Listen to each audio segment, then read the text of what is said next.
Hi everyone, I'm Dr. Chloe Carmichael, and thanks so much for joining me for my video log today about how to drink moderately. So in my video log series, as the name implies, it's like a blog except it's on video. So I'm taking my existing blogs at drchloe.com/blog and I'm putting them onto video since some people might like to listen to or actually just watch a video about a blog instead of reading it. And I have to say, as a psychologist, I think that can be a really healthy thing to do sometimes because we do have something in psychology called modeling, and it's not like fashion modeling, but it's just more on the human level of modeling, that when we see or hear people doing or enacting concepts that we want to attain, we're somehow more likely to absorb them and emulate them when we're faced with a real life human who's actually talking us through or modeling the behaviors that we want to take on. So of course, I'm super into reading. I do have a book in press with Macmillan on my work with high functioning people, but I also am really into just interacting face to face like this as well on video or voice to voice if you're just listening. So without further ado, I want to get into my blog about how to drink moderately.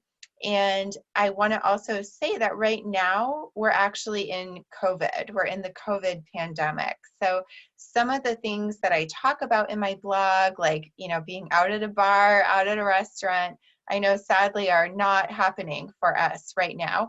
And myself as someone who really loves to go to bars and restaurants and enjoy some drinks, whether with friends, with colleagues, or even just with my laptop working on stuff.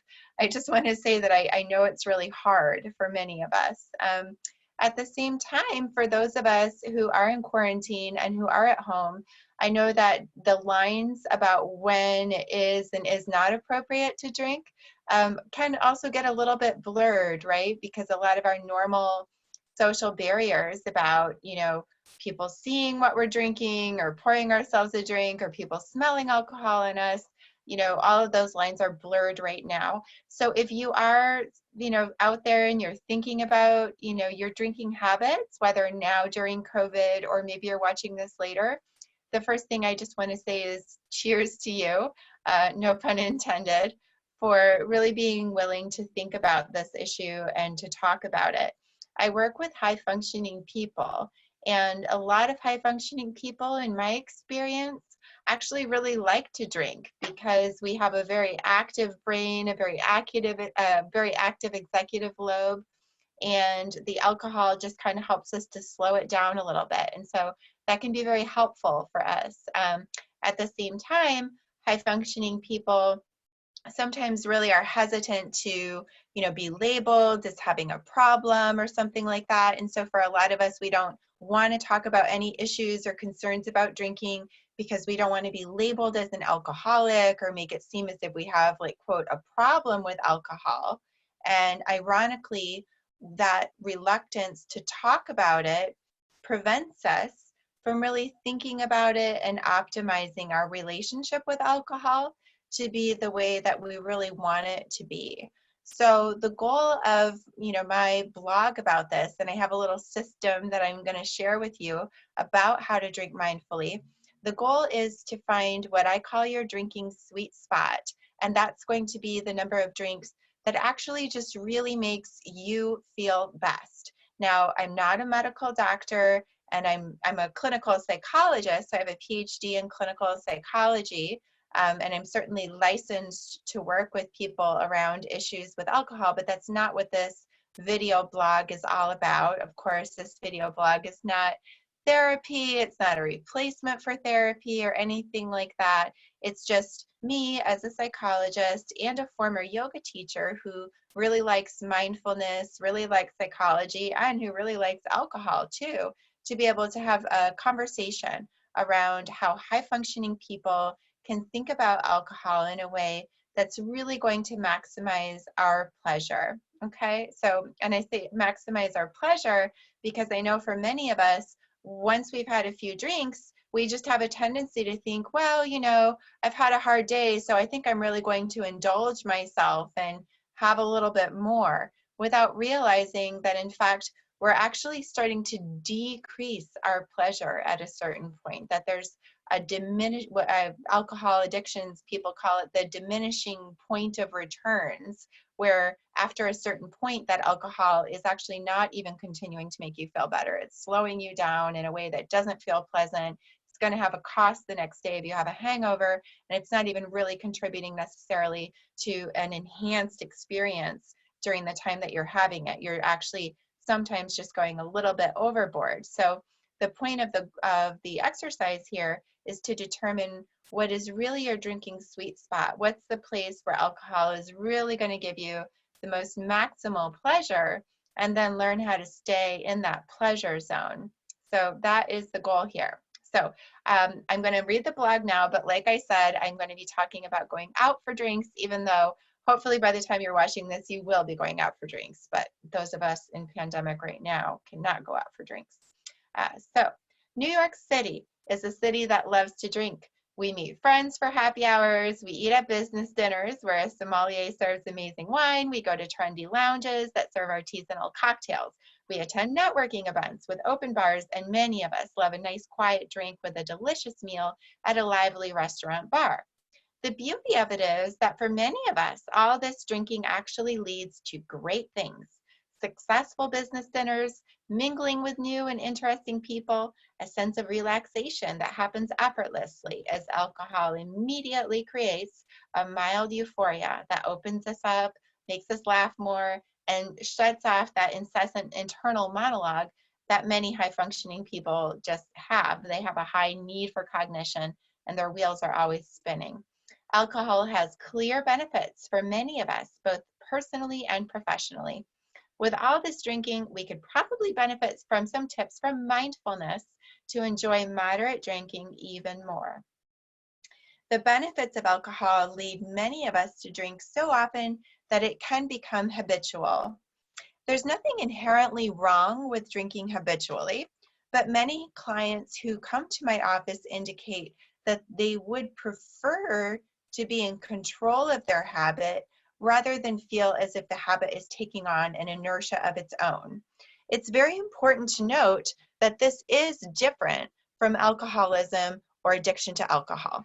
The distinction that I'm making here is that with addiction, we tend to think of drinking away our last dollar, or drinking that leads to arrests or hospital visits, or other forms of drinking that clearly suggest that our normal standards of safety and personal responsibility have been severely compromised due to that desire for alcohol. And those types of relationships with alcohol are generally best categorized as addictions. I do not treat addictions to alcohol.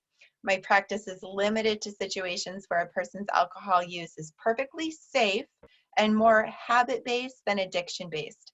I work with clients who are not alcoholics, but simply people who want to increase their sense of purpose and control around the way that they drink.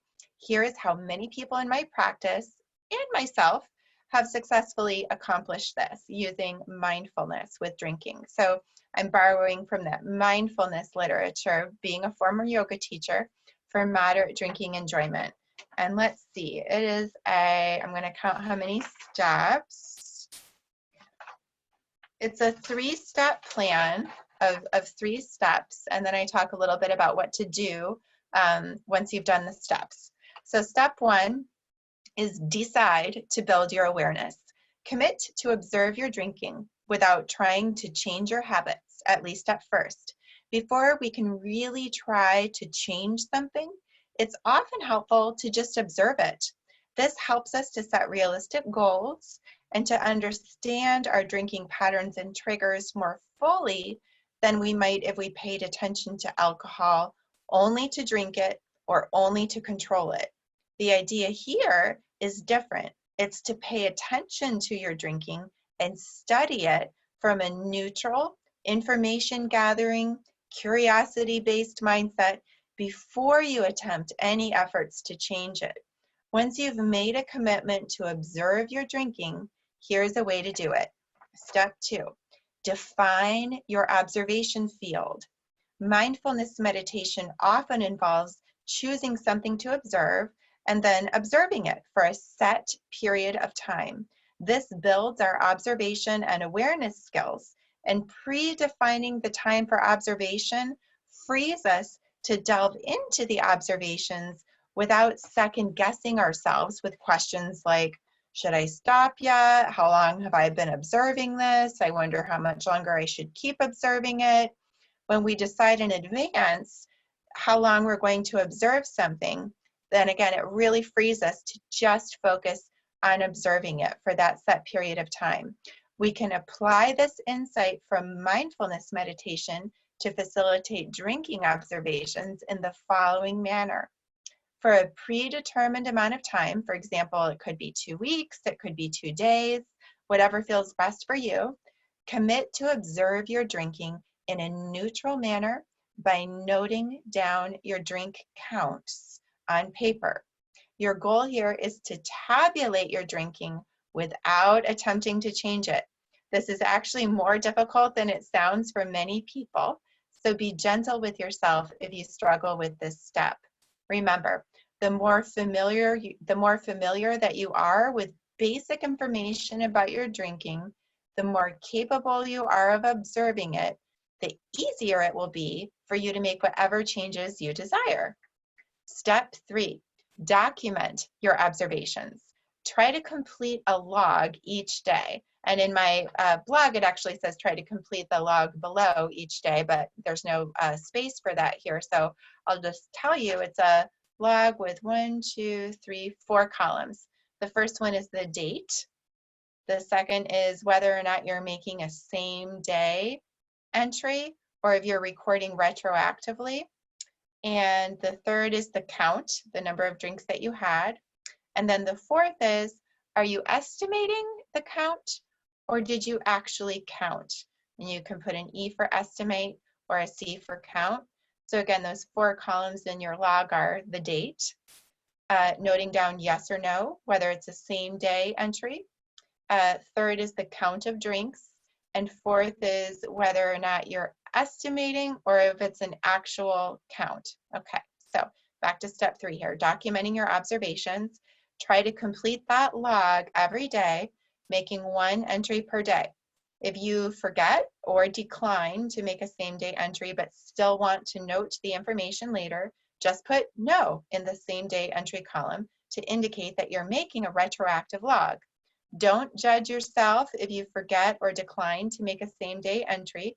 Just document that it happened if you wish to do so by making a retroactive log. You don't have to do retroactive entries if you don't want to.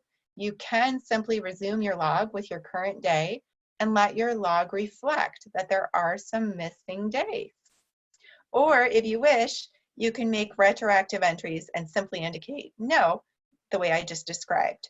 Part of the observation process includes observing your willingness or ability to indicate awareness of your drinking over a predetermined period of time.